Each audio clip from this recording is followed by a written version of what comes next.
Okay, today we're replacing the front body mounts, and so what I'm in the process of doing right now is making myself a jig. Put that in here. So mounts to the number 2, number 3 body mounts on the frame. I've tack welded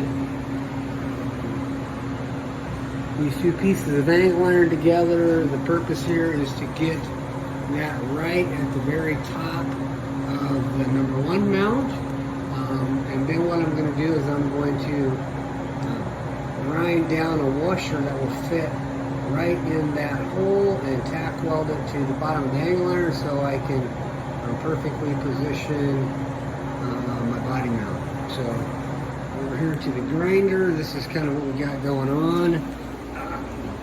Got a 1/2-inch washer. Put it on a bolt, put it in my drill.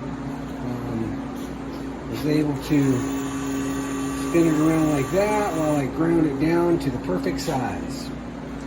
So you can see that this is my new body mount. I've got a washer so that it just fits in there. Got a little bit of a gap. I want a little bit of play so it doesn't get too tight, but then I'm going to take and weld that washer to the bottom of the angle iron so that I got it perfectly positioned, and then I will cut the old mount off, and then we can position the new mount exactly where it needs to go and get it welded in place. Here we go. Got the frame flipped over, got the washer positioned in place, and just gonna spot weld right in the center there so that I got a nice guide for the new mount. There, I'm ready to take my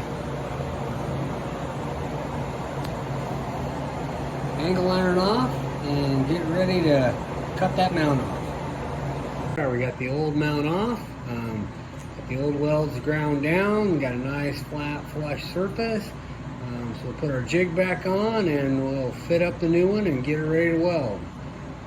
Now it looks like position on the jig. Get ready to clamp it all up, and then we'll get her welded on. Okay, we got her clamped up. I'll tell you what, this thing was not easy to clamp up. Took a little bit of trial and error, but we got all of the inner surfaces in here now nice and mated down to the frame. You can see we had to contour that to the frame because this is originally flat, but we got her nice and contoured to the frame. You can just kind of see on the back side here because the frame channel is at an angle back here. Trying to get these things clamped and staying without sliding up and down the frame channel was a little bit of a challenge, but we got her all clamped up and we are ready to do some welding. Here's the new one. All the welding is done. Got her welded up.